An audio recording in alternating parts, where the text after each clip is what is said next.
I can't wait to hate you, make you feel like I do, still can't shake you off. That's what we are on today. H.A.T.E.U by Mariah Carey has been running in my mind rampantly for like 2 weeks now, and I'm a little over it. I love the song. It's not new. I don't know why it's in my head. And so that is what we are here to flesh out today. But first, if you are new, welcome or welcome back to my channel where we use tarot to gain better insight into ourselves and the world around us. There was a lot actually that came up with this song when I was kind of meditating on it intuitively last night. Like, I didn't have tarot cards or anything. I was just kind of off the dome, like what's coming up. And there was a lot. So I will be shuffling as I talk, just because sometimes that's like extra detail or confirmation from spirit where needed.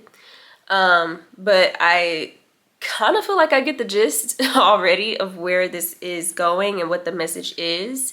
Just in case you're curious, the deck that I will be using today is the traditional Rider-Waite-Smith tarot deck. But yeah, all that being said, let's just go ahead and go through this energy. So in the song, she is basically okay, so basically we don't need to even talk about the song. Let's just talk about the energy. You can listen to it if you would like. A lot was coming up about the things that we hate. So obviously, because of the song lyrics, this came through as like this could be an ex or an ex-friend. This could be in regards to politics, even family relationships surrounding politics. Like maybe your family has different political beliefs than you do. That came up. And then capitalism and structures in general. So like just hating capitalism and structures. But there's something here where it's like you may say you hate a thing, you may outwardly hate a thing, you may even truly feel like you hate something, but something in your behavior says otherwise. So for example, you could say you hate capitalism, right? But every time a store offers you a credit card, you're like jumping on that credit card. Or if a store is having a sale, you're shopping the sale. Like, you can say you hate capitalism, but you're also an active participant. And I do understand that, like, to some extent we have to be, especially if you're in a capitalist country. To some extent you have to be. Like, there's no getting away from it because that is the structure. But there's something here specifically with this message where it's just toxic. Like you say you hate it, but you're not even just doing like things because you have to. It's also because you want to. It's also because you enjoy the little luxuries, right? And this isn't to make you feel bad, but that's just the energy that's coming through. It's like the song she's saying, I can't wait to hate you. So that implies that she doesn't yet hate this. In the case of the song, it implies that she doesn't yet hate this ex-partner. She just can't wait to, because then things will be a bit more clear, a little less muddy. She could go on with her life, but at this time, she is kind of like stuck in a rut because she wants to hate this thing that's toxic, but at the same time, she's still kind of caught up in the emotion of it or the behavior, still caught up with it somehow. So you're gonna have to find where this applies for you, if it applies for you at all. It may be more so a message for someone you know. I know for me it's all about capitalism, but I also think about this in terms of like some of my exes. Like, I really struggle to just like, I still have love for all my exes, every single one. And I don't know how people can like just completely play victim, because I'm like, as much as I was hurt by them, I also have to take accountability for my part in allowing myself to get hurt. With that though, just with that part of the message about like you can't wait to hate something, there's a sense that, like, if this is resonating for you, there's a sense that, like, you can't wait to hate this thing, because once you hate it, it's like you feel like the confusion will clear, or it'll just get less muddy. You'll know where you're going in life. Like, there's something about the moment that you may be in right now with whatever this is that oh, that's another thing I forgot to mention. For some of us, this could also be internal. So again, some of our own behaviors, like maybe we have different habits or addictions or things like that, and it's like, you know, I can't wait till I hate shopping, but right now I'm running my credit up, something like that. And it's like you know that this behavior, this pattern, this person, whatever it is, isn't benefiting you, but at the same time you don't yet hate it enough, or you don't yet hate the effects enough to really get rid of it. It's definitely giving devil card energy. 1000%. This is devil card energy. Because the devil card is all about attachments. And so the feeling that I got when first tapping into this energy is like somebody really wants to be on the other side of it. Here we go. Somebody really wants to be on the other side of this relationship, behavior, pattern, whatever. So like, whereas previously you really loved this thing, now you want to be completely on the other side of it, because that's a very clear way for you to move forward. If loving this thing got you here, then hating it is going to get you there, wherever there is that you want to be. But right now there's like this gray area there that we're in, where maybe we've recognized that something is toxic, but we haven't been able to change the behavior just yet. And so it's just this middle ground space. I'm also getting, I'm cooking. Sorry. This is what happens when messages start to hit. I'm also getting the Hangman, which is all about it comes right after the Justice card. So it's all about basically hanging upside down as a form of punishment, but more so, more so to get a different perspective of the situation that preceded that moment. So more so just to get another perspective, maybe from another person's side of things. Hangman energy is hard because you're not moving, and being still is one of the hardest things you can do. So some of you definitely feel like you just can't wait to hate something so that you can move forward, but Spirit came through with the very clear message that there's a strength in neutrality, especially in this day and age where polarization is kind of the standard in everything. Like, everything is either this or that. There's no nuance. You have to be on this side or that side. Let me get some water. I'm so sorry, you. All right. So especially in this day and age where everything is so polarizing, that kind of wanted to come out. Spirit came through with a message that neutrality is a strength. I know that everybody likes to make hate and rage and force and all of these things look like strengths, but there is a very specific strength in neutrality and being able to see from a higher perspective. The space that you're holding, the middle ground, the gray area, it's not an easy space. That's why a lot of people don't do it. A lot of people try to hurry up and figure out the answer, and even if they haven't actually figured it out, they kind of just choose one, you know, like it's a multiple choice, and it's just, that sounds right, let's go here. You know, a lot of people do not like sitting in the discomfort of not fully knowing something, and so they just choose, and then they like to gaslight you into like, well, why haven't you figured this out yet? How are you all the way over there or back here or whatever, instead of aligned with us, the rest of the family, the rest of the work organization, or whatever this is for you, right? And it's like, you're not the one who's gonna fake it. Excuse me. If you're watching this, you're not the one who's gonna fake it. And the throat chakra is coming up heavily in this reading, so yeah, you're not gonna fake it. You may even have a hard time speaking your truth or like debating with people, but you still can't just go along to get along either. Like, even if you don't say anything, people can probably see on your face when you don't agree with something. You know, you may keep quiet, but your face says it all, or your behavior says it all. Like, yeah. Your neutrality is a strength. You don't have to rush all the way over to the other side of the spectrum and hate something in order to become strong. You don't have to go all the way the opposite direction in order to go forward.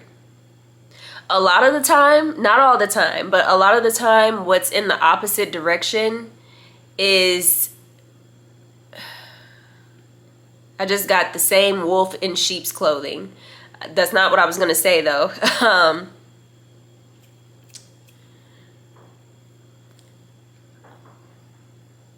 It's the same struggle, just dressed up differently. So, like, what do I want to call this?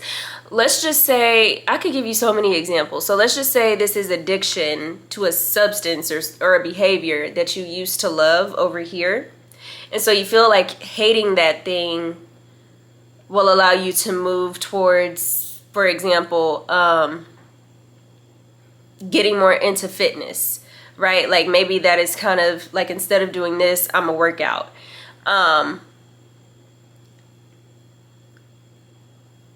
At the end of the day, at the core, the behavior is still the same. I'm not even gonna say the behavior, the emotional root cause is still the same. It's like you did the substance or whatever because it made you feel good. It gave you whatever feeling. You then get into the exercise and you get kind of addicted to that because it also makes you feel good. So even though these are very different things, and obviously one is much better for your physical health, at the root, it's the same emotional factor coming in. So instead of going all the way to the right or to the left, instead of going all the way opposite of that thing you used to love, there is something about just finding a neutrality, detachment. That's a huge thing in Buddhism, I believe. Or is it Taoism?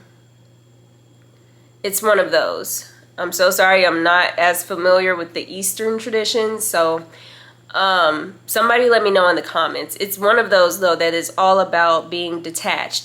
Detached from outcomes, detached from expectations. And it's not even saying that you can't enjoy things. It's just having, just being detached from it. Like, not allowing yourself to get, not allowing yourself to crave or strongly desire different things. Hey guys, I had to come in and interrupt with a couple of quick messages. I know that previous bit kind of sounded like I was giving advice specifically for substance abuse and how best to deal with that. Please seek a professional. I am not a professional, and even people who have dealt with heavy substance abuse or hard substance abuse, they have tackled it in different ways. So yeah, I was not saying to be neutral with your substance abuse, but there was just a message about how at the end of the day, addiction is addiction. Whether you're addicted to good behaviors or bad behaviors, there is still something about being attached. And that brings me to the other message about Taoism or Buddhism, which I still did not look up. But the part about neutrality and being detached is also about not over-identifying with something. So that's when I was saying, like, don't overly crave or overly desire something. It's don't let yourself become entangled in the attainment of that thing, because then if you don't get it, you're gonna experience feelings of low self-esteem, or not having achieved whatever that thing is that you said you were going to, and that can take a toll on your mental health as well. So hopefully that makes a bit more sense. I just wanted to clarify that because I know that was not super clear, and I don't want to send anybody in the wrong direction of their healing and health. So back to the video. So let's see what this is. This is the Page of Cups. Exactly. So Page of Cups is basically the student of emotions. And there's something about how, like, what I'm getting, this has come up recently too with this specific deck.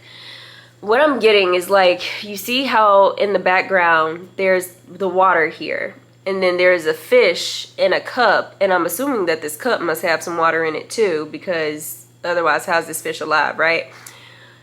There's something about the water can move, and the water will move. It will flow always, but the fish will still be speaking. It's still the same fish speaking. I'm kind of getting Wheel of Fortune now. So it's like, even as the wheel is turning,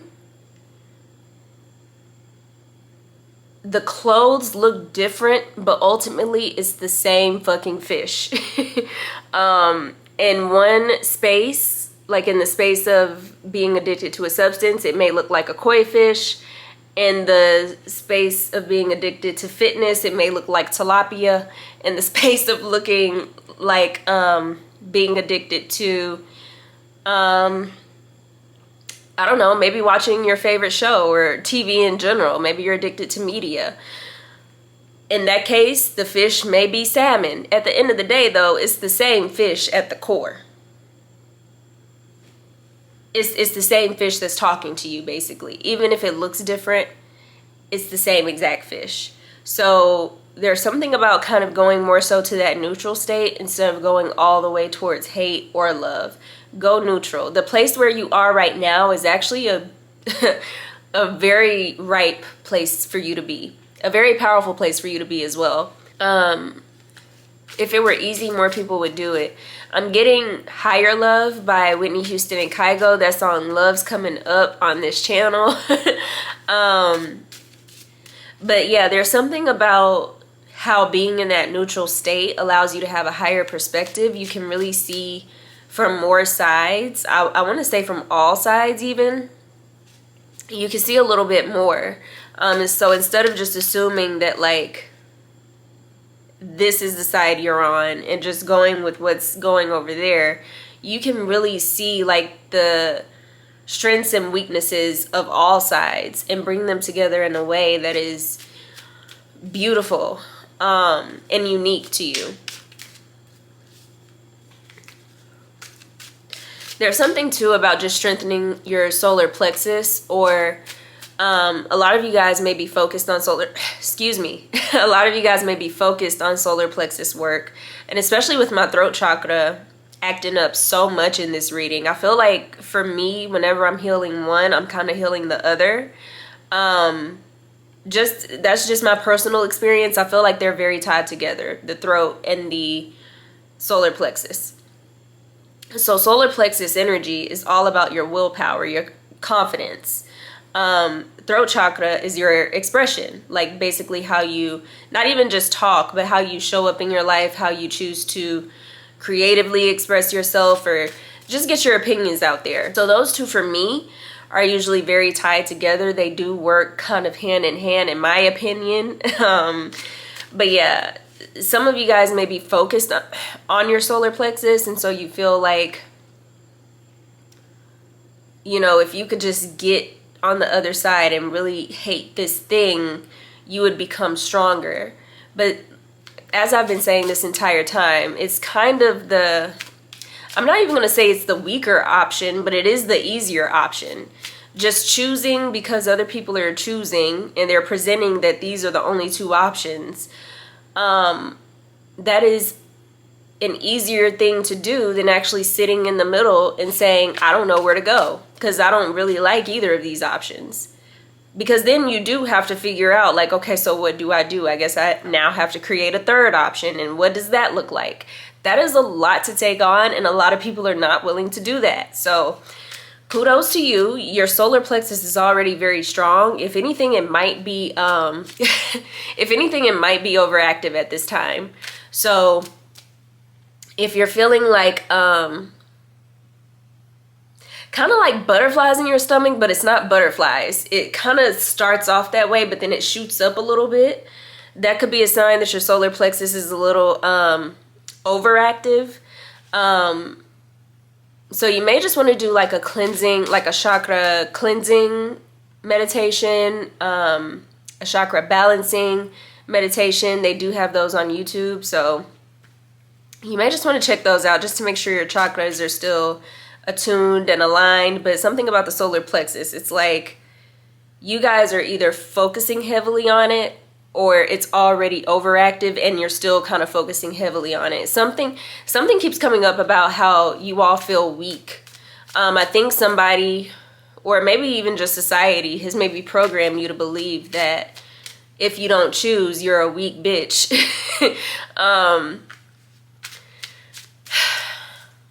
And look, not choosing is still a choice in and of itself, as one of my favorite tarot readers, Witch and Scythe, says. I will put her channel up here somewhere. She says it all the time. Not choosing is still a choice, but that also doesn't mean that you should just rush a decision or rush a choice just because everybody else is doing it. Especially if you don't feel actually called to either one, then that's a call to just sit and wait and maybe create something new. There's a lot of like war energy. Like I said, the polarization is heavy at this time all around the world. Everything is either this or that. Nobody is just copacetic anymore. So it makes sense that this song is so rampant right now. What's beautiful about your energy, as I was saying, I'm sorry. What's beautiful about your energy, if you're resonating with this, is that you wish you could hate. Like you wish you could feel the vitriol that your family feels for this or that person. You wish you could feel the clarity that hate brings. Like you really wish you could just not see everybody's perspective. Some of you guys may have Libra pretty high in your chart, because Lena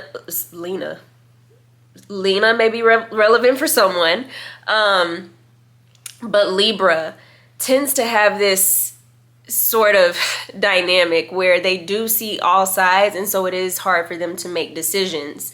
They run into analysis paralysis a lot, and obviously that's not every single Libra, because it depends on the other aspects of the chart. So Sun, Moon, Rising, and Venus, as well as Mars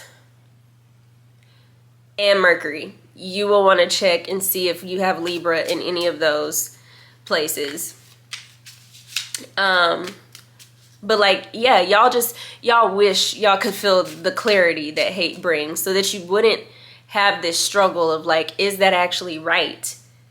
Is that actually right to hate this group, this person, this place? Is that actually okay?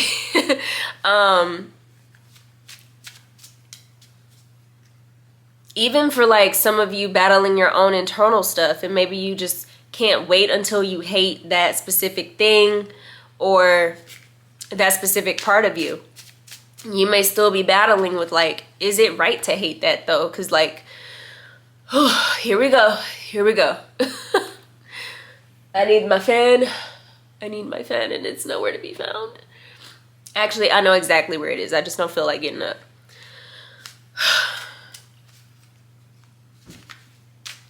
Because like at the end of the day, whatever that behavior is a part of you. And so you're like, so now do I have to hate myself? Like, do I have to hate?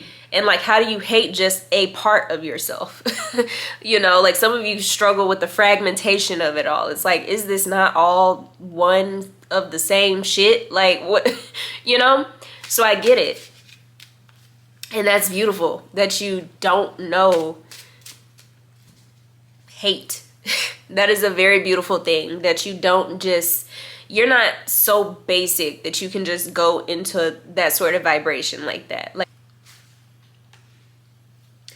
even if this is like people who have wronged you, like they've literally stolen from you or lied to you or hurt you in some sort of way, it's like even with them, like you wish you could hate them, but you can't because of the lessons that you learned throughout that relationship, whatever it was.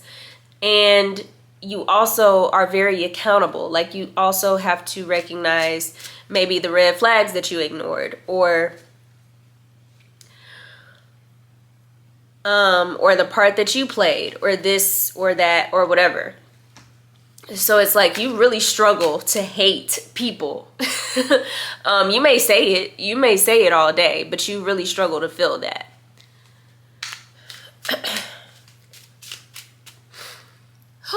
I'm about to have to finish this.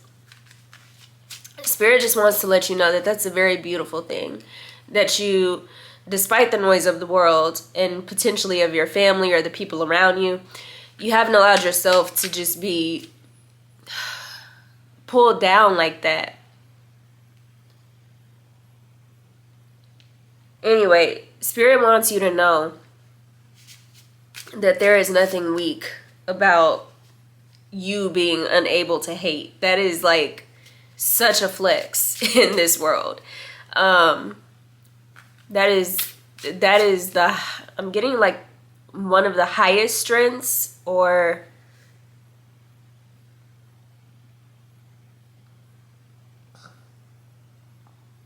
one of the highest forms of strength is being incapable of hate.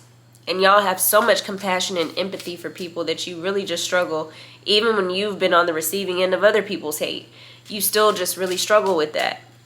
And that is a beautiful thing. So don't let anybody tell you that that's weakness, or that, you know, don't let anybody get in your head about what that means. A lot of people are pretending that they know just because it's easy. It's easier than sitting in gray spaces. Trust me, as somebody who's tried to do both, I can fake it for a moment. My thing is I can't fake it for forever. And so if it starts to feel uncomfortable, I just have to honor that and shift and move around. And people may call it wishy-washy. They may call it flaky. It is what it is. When I get new information or new intuitive hits or new whatever, I have to honor it. I have to honor it. I can't. And I don't have a poker face, so I really can't fake it. I don't think they want to add anything. So let's just see what's at the bottom, bro. Queen of Wands. This is a beautiful energy to finish this off with. Queen of Wands, and didn't I say, wow, okay. So Queen of Wands is a very unapologetic queen, okay? She is very sure of herself, very passionate, very vocal, very aware, very self-aware of her good and her bad. Queen of Wands, the epitome of Queen of Wands, if I were going to put this in a celebrity, is Cardi B. She is the same person regardless of who she's around, right? So with that, and it's funny because Cardi B, if I'm not mistaken, is a Libra. So,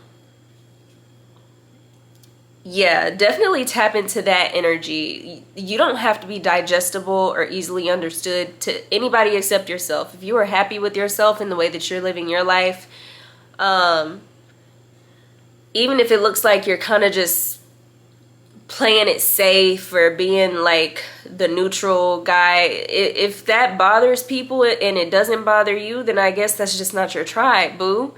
There is something too, again, coming up about the solar plexus, because the Queen of Wands is drenched in yellow. She is drenched in yellow. And so yellow is the color of the solar plexus. We also have a lot of yellow in the Page of Cups here. Not as much as in the Queen of Wands, but it does show up. And then Page of Cups, even though this is the, you know, the suit of emotions, it has a lot of that blue, which is tied to the throat chakra. So definitely focus on those two chakras if you're into chakra work. Maybe get crystals associated. You could also, like I said, listen to YouTube videos that focus on balancing and cleansing those chakras. Eating certain foods that you associate with those chakras, whether it's because of the color or the taste or whatever. There are so many ways to do chakra healing, but I feel like your focus should definitely be throat and solar plexus. Don't let people gaslight you into thinking that hate is some sort of strength, because it's really just basic. It's really just, if you're hating someone, you're not seeing nuance, you're not seeing them as a dynamic, multifaceted person. You're taking the easiest version for you to digest and you're running with it. And immediately the person that I hate came to my brain, but you know what? I'm not really ready to be better in that regard, so I'm gonna just let this go.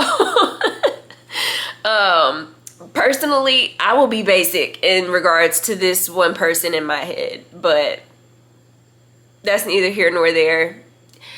Look, I'm just the messenger. I'm not saying that I'm perfect at all, not by a long shot. No, these messages be for me just as much as for you, if not more. If not more. So yeah, anyway, I hope this message helped. I'm gonna go drink some water because my throat chakra is just like I'm struggling over here. But again, I hope this helped and resonated with you in some sort of way. Definitely feel free to let me know down below if so. And I will see you guys in my next video. Until then, I will see you later, soul searchers.